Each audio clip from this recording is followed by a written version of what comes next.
ಹಣ್ಣು ತಗೊಳ್ಳಿ ಗಿರ್ಜಾ. ಪರವಾಗಿಲ್ಲ. ಎಲ್ಲ ಕೆಲಸ ಮುಗಿದ ಮೇಲೆ ಕಡೆಯಲ್ಲಿ ಫಲ ಅಂತೆ. ಫಲದ ನಿರೀಕ್ಷೆ ಇಟ್ಕೊಂಡು ಕೆಲಸ ಮಾಡಬಾರ್ದಂತೆ. ಹಾಗೆ ಫಲ ಸಿಕ್ಕಿದಾಗ ಅದನ್ನು ಅಲಕ್ಷ್ಯ ಮಾಡಲೂಬಾರ್ದಂತೆ. ಯೋಗ ಫಲ ಸ್ವೀಕರಿಸದೇ ಇದ್ದರೆ ದೇವರ ಪ್ರಸಾದ ಬಿಟ್ಟಂತೆ ಅಂತಾರೆ.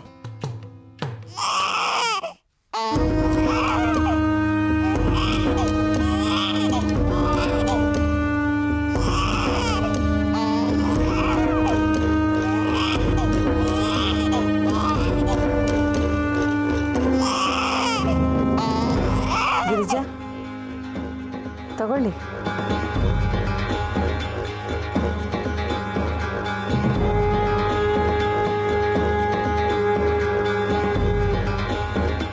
ನಿಮ್ಮ ರಘುದೇ ಮಗು.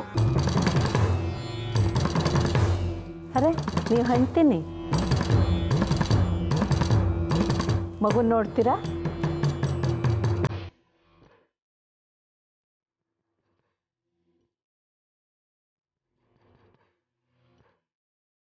ಯಾಕೆ ಆಶ್ಚರ್ಯನಾ? ಇದರಲ್ಲಿ ಆಶ್ಚರ್ಯ ಪಡೋವಂಥದ್ದು ಏನಿದೆ ವಕೀಲ್ರೆ?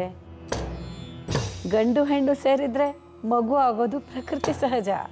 ಮದುವೆ ಅನ್ನೋ ಸಂಪ್ರದಾಯನ ದೊಡ್ಡವ್ರು ಮಾಡಿದ್ದೆ ಸಂತಾನ ಬೆಳಿಬೇಕು ಅಂತ ತಾನೆ. ರಘು ಬಗ್ಗೆ ನೀವು ತಪ್ಪಾಗಿ ತಿಳ್ಕೊಂಡಿದ್ದೀರಿ. ಇದರಲ್ಲಿ ತಪ್ಪೇನಿದೆ ಹೇಳಿ? ಅದನ್ನು ಕೆಟ್ಟ ಅರ್ಥದಲ್ಲಿ ಹೇಳಿದರೆ ತಪ್ಪಾಗಿರೋದು. ಈ ರಾಜೇಶ್ವರಿಗೆ ಹಾಗೆಲ್ಲ ಮಾತಲ್ಲಿ ಕೃತಿಲಿ ಬೇರೆಯವ್ರನ್ನ ನೋಯಿಸೋ ಇಚ್ಛೆ ಇಲ್ಲ. ನಾನು ಹೇಳಿದ ಅರ್ಥದಲ್ಲಲ್ಲ. ರಘು ಯಶೋದ ಬಗ್ಗೆ ನೀವು ವಿಚಿತ್ರವಾದ ದ್ವೇಷ ಇಟ್ಕೊಂಡಿದ್ದೀರಿ. ಅವ್ರಿಗೂ ನಿಮ್ಮನ್ನು ಕಂಡ್ರೆ ಆಗಲ್ಲ ಅಂತ ಅಂದ್ಕೊಂಡಿದ್ದೀರಿ. ಆದರೆ ಅವರಲ್ಲಿ ಅಂಥ ಭಾವನೆ ಏನೂ ಇಲ್ಲ. ನಿಜ ಹೇಳಬೇಕು ಅಂದರೆ ಎಷ್ಟೋ ಸಲ ಯಶುನೇ ರಘು ಹತ್ರ ನಿಮ್ಮ ಮನೆಗೆ ಹೋಗ್ಬಾ ಅಂತ ಹೇಳಿದಾಳೆ. ಆದರೆ ನೀವು ಅವಳ ಮೇಲೇ ದ್ವೇಷ ಸಾಧಿಸ್ತಿದ್ದೀರಾ.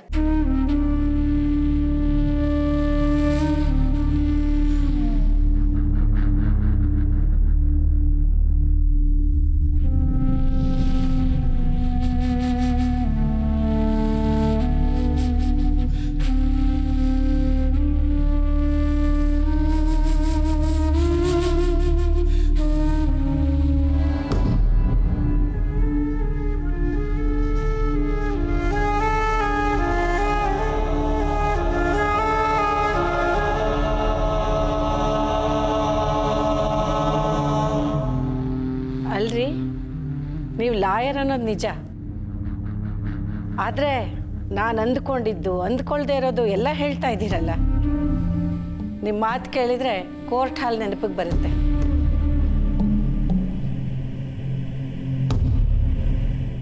ಯಾವ ತಾಯಿಗಾದರೂ ಮಗ ಅನ್ನೋ ಮಮಕಾರ ಅಳಿಸಿ ಹೋಗಲ್ಲ. ಕೆಟ್ಟ ಮಕ್ಕಳಿದ್ರು ಕೆಟ್ಟ ತಾಯಿ ಇರಲ್ಲ ಅನ್ನೋದು ಲೋಕರೂಢಿ ಮಾತು. ಆದರೆ ನಿಮ್ಮಿಂದ ಆ ಮಮಕಾರ ಯಾಕೆ ದೂರ ಆಯಿತು? ನಿಮ್ಮ ಖಾಸಗಿ ಬದುಕಿನ ಬಗ್ಗೆ ಒಂದು ಪ್ರಶ್ನೆ ಕೇಳಲ್ಲ? ನೀವು ಮನೇಲಿ ಎಷ್ಟು ಜನ ಇದ್ದೀರಿ? ಸದ್ಯಕ್ಕೆ ಯಶೋದ ಮನೇಲಿದ್ದೀನಿ. ನನ್ನ ಮನೆ ಇರೋದು ಮೈಸೂರಲ್ಲಿ. ನಿಮ್ಮ ಕುಟುಂಬದಲ್ಲಿ ನೀವೆಷ್ಟು ಜನ? ನಾನು, ನನ್ನ ಮಗಳು. ನಿಮ್ಮ ಯಜಮಾನರು? ನಾವು ಬೇರೆ ಆಗಿದ್ದೀವಿ. ಅವ್ರಿಗೆ ಇನ್ನೊಂದು ಹೆಂಗಸಿನ ಬಗ್ಗೆ ಆಕರ್ಷಣೆ ಬಂತು. ನಾನು ಬೇಡವಾದೆ. ಇಬ್ಬರು ದೂರ ಆದ್ವಿ. ನಿಮ್ಮ ಗಂಡ ನಿಮ್ಮಿಂದ ದೂರ ಆಗಿದ್ದಕ್ಕೆ ನಿಮಗೇನನ್ಸುತ್ತೆ? ಆ ಹೆಂಗಸಿನ ಬಗ್ಗೆ ಏನನ್ಸುತ್ತೆ? ಪರವಾಗಿಲ್ಲ ಹೇಳಿ. ಗಂಡ ದೂರ ಆಗಿದ್ದಕ್ಕೆ ಖುಷಿ ಆಯಿತೋ ನೋವಾಯಿತೋ? ನೋವಾಯಿತು. ಈಗಲೂ ನೆನೆಸ್ಕೊಂಡ್ರೆ ನೋವಾಗತ್ತೆ. ನಿಮ್ಮ ಗಂಡ ಇನ್ನೂ ಸತ್ತಿಲ್ಲ.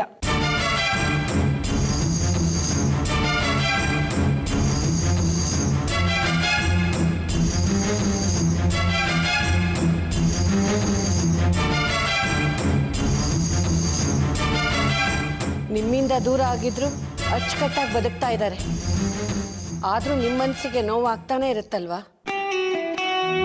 ನನ್ನ ಗಂಡ ನಿಮ್ಮ ತಂಗಿ ಹಾಗೂ ನನ್ನ ಮಗನ ದೆಸೆಯಿಂದ ಸತ್ತೇ ಹೋದ್ರು. ನೋವಾಗ್ತಾ ಇರುತ್ತಾ ಹೇಳಿ? ಆಗತ್ತೆ. ಆದರೆ ಮಕ್ಕಳು ಪ್ರೀತಿಸಿ ತಂದೆ ತಾಯಿನ ವಿರೋಧಿಸಿ ಮದುವೆ ಆಗೋದು ಸಾಮಾನ್ಯ, ಎಲ್ಲ ಕಡೆ ನಡೆಯುವಂಥದ್ದು. ಆದರೆ ಇನ್ನೊಬ್ಬರ ಸಾವಿಗೆ ಕಾರಣ ಆಗೋ ಹಾಗೆ ನಡ್ಕೊಳ್ಳೋದು ಸಾಮಾನ್ಯ ವಿಷಯನಾ? ಎಲ್ಲರ ಮನೇಲೂ ನಡೆಯುವಂಥದ್ದ ಹೇಳಿ? ಆದರೆ ಅದನ್ನು ಇಷ್ಟು ಮುಂದುವರಿಸೋ ಅಗತ್ಯ ಇತ್ತಾ ಹೇಳಿ? ಕಟ್ಟುವಾಗಿ ಮಾತಾಡ್ತಿದ್ದೀನಿ ಅಂತ ಅಂದ್ಕೋಬೇಡಿ. ಆದ್ರೂ ನಿಮ್ಮ ಮಾತಿಗೆ ಉತ್ತರ ಕೊಡಲೇಬೇಕಾಗಿದೆ. ಒಂದು ಹಂತದಲ್ಲಿ ನಿಮಗೆ ಗಂಡ ಬೇಕಿಲ್ಲ ಅನ್ಸಿರಬಹುದು, ಅಥವಾ ಅವನ ಬಗ್ಗೆ ದ್ವೇಷ ಬಂದಿರಬಹುದು. ನನ್ನ ಗಂಡ ನನಗೆ ಎಲ್ಲದಕ್ಕೂ ಜೊತೆಯಾಗಿದ್ರು, ಕಷ್ಟಕ್ಕೆ ಸುಖಕ್ಕೆ ಎಲ್ಲದಕ್ಕೂ. ಹಾಗಾಗಿ ಅಂಥವ್ರನ್ನ ಸಾಯಿಸಿದ ಮಗ ಸೊಸೆನ್ ಕಂಡ್ರೆ ನನ್ನ ಮೈಯೆಲ್ಲ ಉರಿಯುತ್ತೆ. ಕೇಸ್ ಹಾಕಿ ಇವಳು ಏನ್ ಸಾಧಿಸ್ತಾಳೆ ಅಂತ ನಿಮ್ಗೆಲ್ಲ ಅನ್ಸಿರ್ಬಹುದು.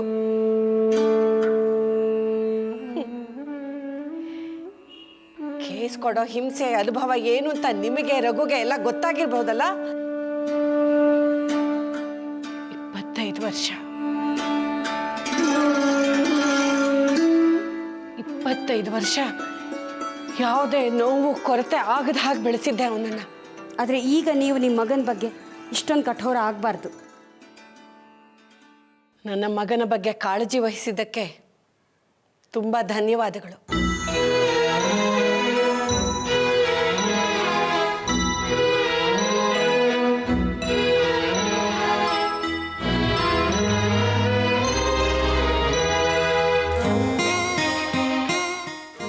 ಆ ಕಾಳಜಿಯಿಂದ ರಘು ಮಗುನ ನೋಡ್ಕೊಂಡು ಹೋಗ್ಬೇಕು ಅಂತ ಅನ್ಸಿದ್ರೆ ನೋಡ್ಕೊಂಡು ಹೋಗಿ.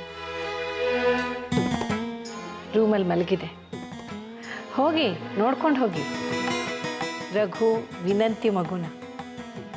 ಇಲ್ಲ, ಸಾಧ್ಯನೇ ಇಲ್ಲ. ಅದು ರಘು ವಿನಂತಿ ಮಗು ಅಲ್ಲ. ಅರೆ, ನಿಮಗ್ಯಾಕೆ ಅಷ್ಟೊಂದು ಸಂಶಯ? ಮಗು ಆಗಕ್ಕೆ ನಿಮ್ಮ ತಂಗಿಗೆ ಪ್ರಾಬ್ಲಮ್ ಇತ್ತು ರೀ, ಆದರೆ ವಿನಂತಿಗಿರಲಿಲ್ಲ.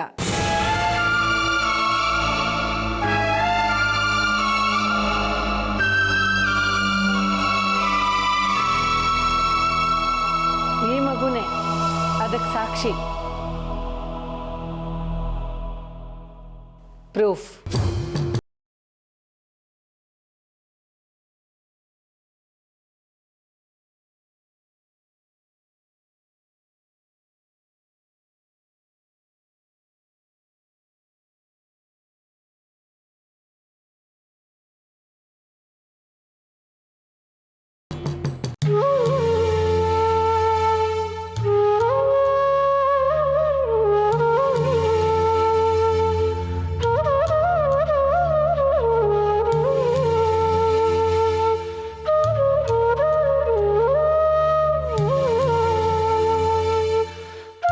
ಯಾಕೇನು ಹೇಳಿದೆ ಹಾಗೆ ಬಂದ್ಬಿಟ್ರಿ? ನೀವೀ ಸುಮತಿ ಮುಂದೆ ಯಾಕೆ ಅಂತ. ಈಗ ಅವರಿಗೆ ದೇವಕಿ ಮೇಲೆ ಮೊದಲನ ಅಕ್ಕರೆ ಇಲ್ಲ. ಅವ್ರ ಮುಂದೆ ಹೇಳ್ದೇ ಇರುವಂತದ್ದು ಏನಾಯ್ತೀಗ?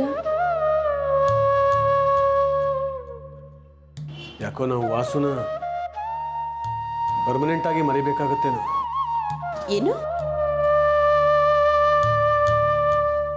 ಇನ್ನು ಮುಂದೆ ವಾಸುಗೆ ಈ ಮನೆ ಸಂಬಂಧ ಇರಲ್ಲ ಪದ್ಮ.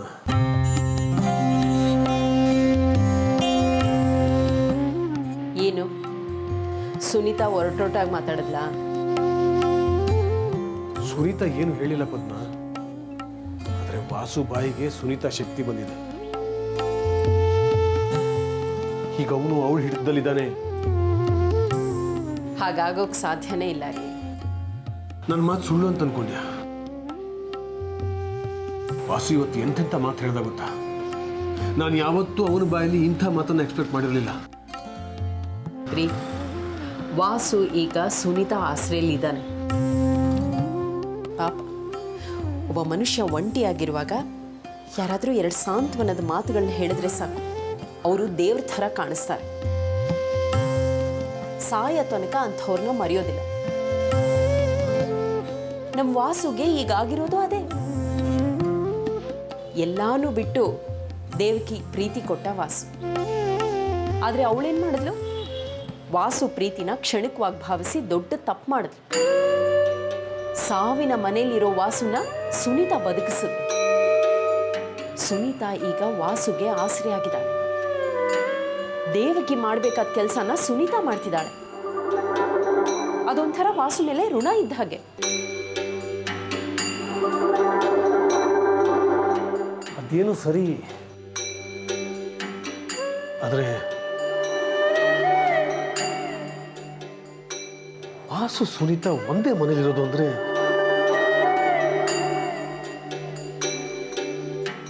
ರೀ, ನೀವೇನೇ ಹೇಳಿ ವಾಸುಗೆ ದೇವಕಿನ ಮರೆಯೋಕೆ ಸಾಧ್ಯ ಇಲ್ಲ. ವಾಸು ಏನು ಅಂತ ನನಗೆ ಚೆನ್ನಾಗಿ ಗೊತ್ತು ರೀ. ನಮ್ಮ ದೇವಕಿ ಮಾಡಿರೋ ತಪ್ಪಿನಿಂದ ಸುನೀತಾಗೀಗ ಲಾಭ ಆಗಿದೆ ಅಷ್ಟೆ. ಹಾಗಂತ ದೇವಕಿ ಜಾಗನ ಸುನೀತಾ ಆಕ್ರಮಿಸ್ಕೊಂಡಿದ್ದಾಳೆ ಅನ್ನೋದು ತಪ್ಪು. ಆದರೆ ವಾಸು ಮಾತು ಕೇಳಿದ್ರೆ ಅವನು ನಮ್ಮ ಜೊತೆ ಹೊಡೆದಾಟ ಆಡೋಕ್ಕೂ ಸಿದ್ಧ ಅನ್ನೋ ಹಾಗಿತ್ತು. ಹೌದು ರೀ, ದೇವಕಿಯಿಂದ ಆದ ತಪ್ಪು ಇನ್ನೂ ಹಸಿಯಾಗೇ ಇದೆಯಲ್ವಾ? ಅದು ತಣ್ಣಗಾಗೋವರೆಗೂ ದೇವಕಿ ಮನೆಯವ್ರು ಯಾರನ್ನೇ ಕಂಡ್ರೂ ವಾಸುಗೆ ಸಹಿಸೋಕ್ಕಾಗಲ್ಲ. ನಾನು ಚಿಕ್ಕಮ್ಮನ ಹತ್ರ ದೇವಕಿ ಮದುವೆ ಬಗ್ಗೆ ಪ್ರಯತ್ನ ಮಾಡ್ತೀನಿ ಅಂದಿದ್ದೆ. ಪಾಪ ಅವರು ಆಸೆ ಇಟ್ಕೊಂಡಿದ್ರು. ನೀನು ಪದ್ಮ ಪ್ರಯತ್ನ ಮಾಡಿದ್ರೆ ಆಗತ್ತೆ ಅಂದಿದ್ರು. ನನಗಂತೂ ಇದು ಮರೀಚಿಕೆ ಅಂತ ಅನಿಸ್ತಾ ಇದೆ. ಇದ್ರ ಬಗ್ಗೆ ಪ್ರಯತ್ನ ಮಾಡೋದೇ ವ್ಯರ್ಥ ಅಂತ ಅನಿಸ್ತಾ ಇದೆ. ಹಾಗನ್ಕೋಬೇಡ್ರಿ. ವಾಸು ಇಲ್ಲದೆ ದೇವಕಿ ಇಲ್ಲ, ದೇವಕಿ ಇಲ್ಲದೆ ವಾಸು ಇಲ್ಲ. ಒಂದ್ ವೇಳೆ ನಮ್ಮ ದೇವಕಿ ಮರೆತರು ವಾಸು ಮರೆಯೋಲ್ಲ. ಹಾಗಾದ್ರೆ ನೀನೊಂದ್ಸಲ ಪ್ರಯತ್ನ ಮಾಡ್ತೀಯಾ? ಅಯ್ಯೋ, ಈಗ ತಾನೇ ಬೆಂಕಿ ಹತ್ಕೊಂಡಿದೆ. ಈಗ ನಾವು ಇದಕ್ಕೆ ಕೈ ಹಾಕೋದು ಅಪಾಯ ಮಾತ್ರ ಅಲ್ಲ, ಶುದ್ಧ ಮೂರ್ಖತನ. ಬೆಂಕಿ ಆರ್ಲಿ, ಮನಸ್ಸು ತಿಳಿಯಾಗ್ಲಿ. ಈಗ ಮಾತ್ರ ನಾವು ಏನೂ ಮಾಡೋದು ಬೇಡ. ಅದಕ್ಕೊಂದು ಟೈಮ್ ಬರುತ್ತೆ, ಆಗ ಮಾಡೋಣ. ಅಲ್ಲಿ ತನಕ ಕಾಯಲೇಬೇಕು, ವಿಧಿ ಇಲ್ಲ.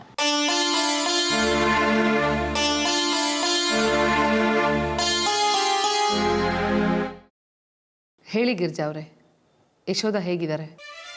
ಮಗು ತೀರ್ಕೊಂಡು ವಿಚಾರ ಗೊತ್ತಿರಬೇಕಲ್ಲ? ಗೊತ್ತಾಯ್ತು. I am so sorry. ನಾನೇ ಯಶೋಧ ಅವ್ರಿಗೆ ಫೋನ್ ಮಾಡೋಣ ಅಂತಿದ್ದೆ, ಆದರೆ ಪಾಪ ಅವ್ರ ದುಃಖದಲ್ಲಿ ಅವ್ರು ಮುಳುಗಿರ್ತಾರೆ. ಸುಮ್ಮನೆ ಫೋನ್ ಮಾಡಿ ಯಾಕೆ ತೊಂದರೆ ಕೊಡೋದು ಅಂತ ಮಾಡಲಿಲ್ಲ. ಅದು ಬಿಡಿ, ಮುಗಿದ ಕಥೆ. ಮುಗಿದೇ ಇರೋ ಕಥೆ ಇನ್ನೊಂದು ಇದೆಯಲ್ಲ, ಅದಕ್ಕೆ ನೀವೆಲ್ಲ ಪಾತ್ರಧಾರಿಗಳು ತಾನೆ? ನೋಡಿ ಗಿರ್ಜಾ, ನನ್ನನ್ನು ಯಾವ ವಿಷಯಕ್ಕೂ ಎಳಿಬೇಡಿ ಅಂತ ಅವತ್ತೇ ಹೇಳಿದ್ದೀನಿ. ಕೋರ್ಟ್ಗೆ ಹೋಗೋದು ನಿಮಗೆ ಹೆಸರು ಹಣ ಗಳಿಸೋ ಕೆಲಸ. ಆದರೆ ನಮ್ಮಂಥವ್ರು ಒಂದು ಸಾರಿ ಕಟ್ಕಟ್ಟೆ ಹತ್ತಿದ್ರೆ ಹೆಸರು ಹಣ ಕೆಲಸ ಮೂರನ್ನು ಕಳ್ಕೊಂಬಿಡ್ತೀವಿ. ಪರವಾಗಿಲ್ಲ, ಕಾನೂನು ಅಂದರೆ ಭಯ ಇದೆ. ಸಾರಿ, ಗೌರವ ಇದೆ. ಆದರೆ ಕೆಲವ್ರ ಕೈಯಲ್ಲಿ ಕಾನೂನು ಸಿಕ್ಕಾಕೊಳ್ಳೋದನ್ನು ನೋಡಿದಾಗ ಭಯ ಆಗತ್ತೆ, ನಂಬಿಕೆ ಹೊರಟೋಗತ್ತೆ. ನಂಬಿಕೆ ಪರವಾಗಿಲ್ಲ, ಒಳ್ಳೆ ಪದನೇ ಹೇಳಿದ್ರಿ. ಸರಿ, ಈಗ ನಿಮ್ಮ ನಂಬಿಕೆ ವಿಚಾರಕ್ಕೆ ಬರ್ತೀನಿ. ನಿಜ ಹೇಳಿ, ವಿನಂತಿಗೆ ಮಗು ಆಗಿರೋದು ಸತ್ಯ ತಾನೆ?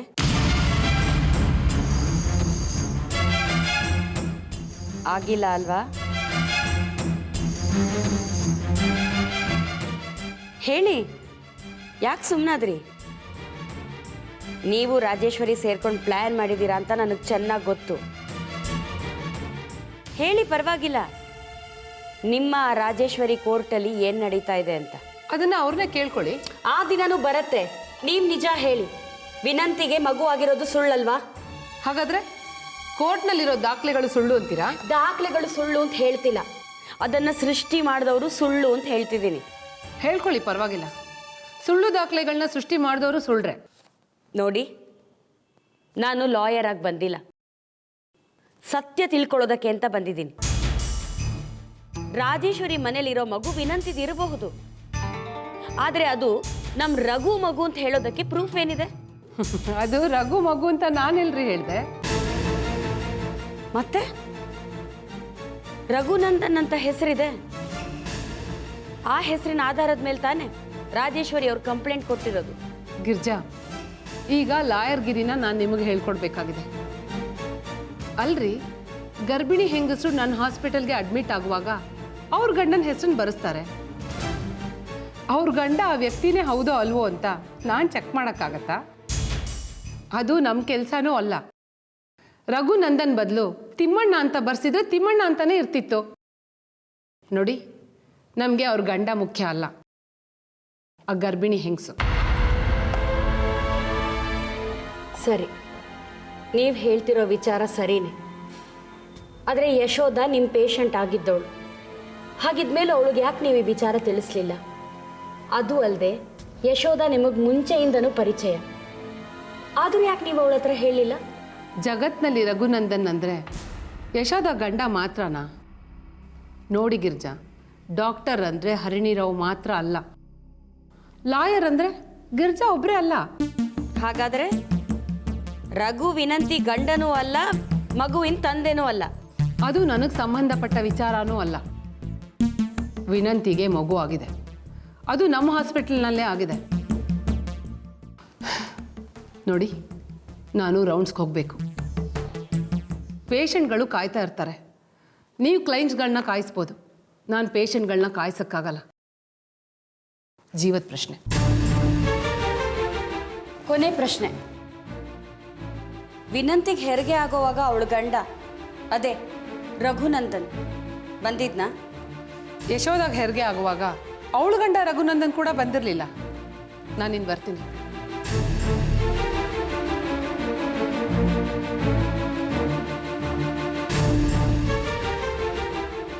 ಧಿಮಾಕು, ರಾಜೇಶ್ವರಿ ಹಣದ ಮುಲಾಜು.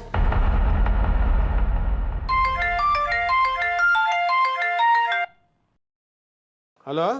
ವಿದ್ಯಾ, ನಾವಿಲ್ಲೆಲ್ಲ ರೆಡಿ ಮಾಡಿದ್ದೀವಿ. ಪುರೋಹಿತರಿಗೂ ಹೇಳಿದ್ದೀನಿ.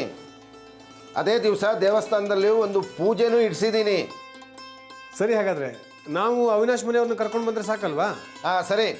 ಆದರೆ ಭಾನುವಾರ ಬೆಳಗ್ಗೆ 10 ಗಂಟೆ ಒಳಗೆ ಬರಬೇಕು. ಭಾನುವಾರ ಅಲ್ಲ, ಶನಿವಾರನೇ ಬರೋಕ್ಕೆ ಹೇಳಿ. ವಿದ್ಯಾ, ಚಿಕ್ಕಮ್ಮನಿಗೆ ಏನೋ ಮಾತಾಡಬೇಕಂತೆ. 1 ನಿಮಿಷ ಇರೋ, ಕೊಡ್ತೀನಿ.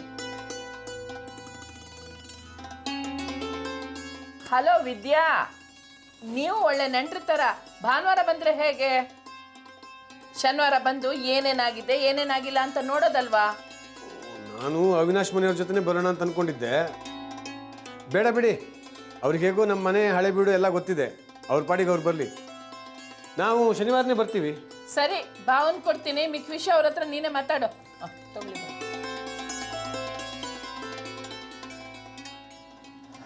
ವಿದ್ಯಾ, ಬೇರೆ ಏನಾದರೂ ವಿಷಯ ಇದ್ದರೆ ಫೋನ್ ಮಾಡು. ಅಪ್ಪಯ್ಯ, ದೇವಕಿನ ಕರಿಬೇಕೋ ಬೇಡವೋ? ಅದೇ ಸಂದಿಗ್ಧ ಆಗಿರೋದು ವಿದ್ಯಾ. ನೆಂಟ್ರು ಅವಳ ಬಗ್ಗೆ ಏನಾದರೂ ಅಂದ್ಕೊಂಡ್ರೆ? ಆಗಲ್ಲ ಅಪ್ಪಯ್ಯ, ಅಕ್ಕನ ನಿಶ್ಚಿತಾರ್ಥ, ಅವ್ರನ್ನ ಕರೆದಿದ್ರೆ ಬೇಜಾರಾಗಲ್ವಾ?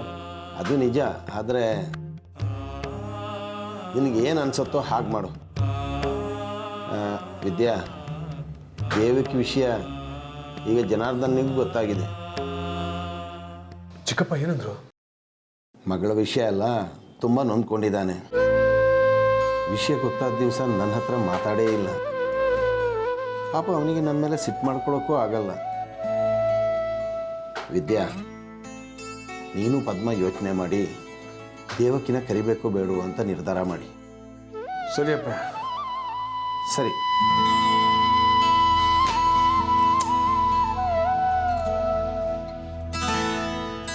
ಅಪ್ಪಯ್ಯ ಹೇಳಿದಾಗ ಇದು ಒಂಥರ ಸಂದಿಗ್ಧನೆ. ದೇವಕಿ ವಿಚಾರ ಚಿಕ್ಕಪ್ಪಗೂ ಗೊತ್ತಾಗಿದೆ ಅಂತ ಈಗ ಅಪ್ಪಯ್ಯ ನನ್ನ ತಲೆ ಮೇಲೆ ಹಾಕ್ಬಿಟ್ರು. ನೀವು ಹಿರಿ ಮಗಾರಿ, ಇಂಥ ವಿಚಾರದಲ್ಲಿ ನೀವೇ ಜವಾಬ್ದಾರಿಯಿಂದ ನಿರ್ಧಾರ ತಗೋಬೇಕು. ಏನೇ ಆದರೂ ಕೊನೆಗೆ ನನ್ನ ತಲೆಗೆ ಬರುತ್ತಲ್ಲ. ಏನು ನಿಮ್ಮ ತಲೆಗೆ ಬರುತ್ತೆ ಹೇಳಿ? ಏನು ನಿಮ್ಮ ತಲೆ ತೆಗಿತಾರ? ದೇವಕಿ ಬಂದರೆ ಅಬ್ಬಬ್ಬ ಅಂದರೆ ಏನಾಗಬಹುದು? ಅಲ್ಲಿ ಸೇರಿರೋ 4 ಜನ ಹೆಂಗಸರು ಪಿಸು ಪಿಸು ಮಾತಾಡ್ಬೋದು ಅಷ್ಟೇ. ನಮ್ಮ ನಿವ್ವಿ ಮದುವೆಗಂತೂ ಖಂಡಿತ ತೊಂದರೆ ಆಗಲ್ಲ, ನೆನಪಿರಲಿ.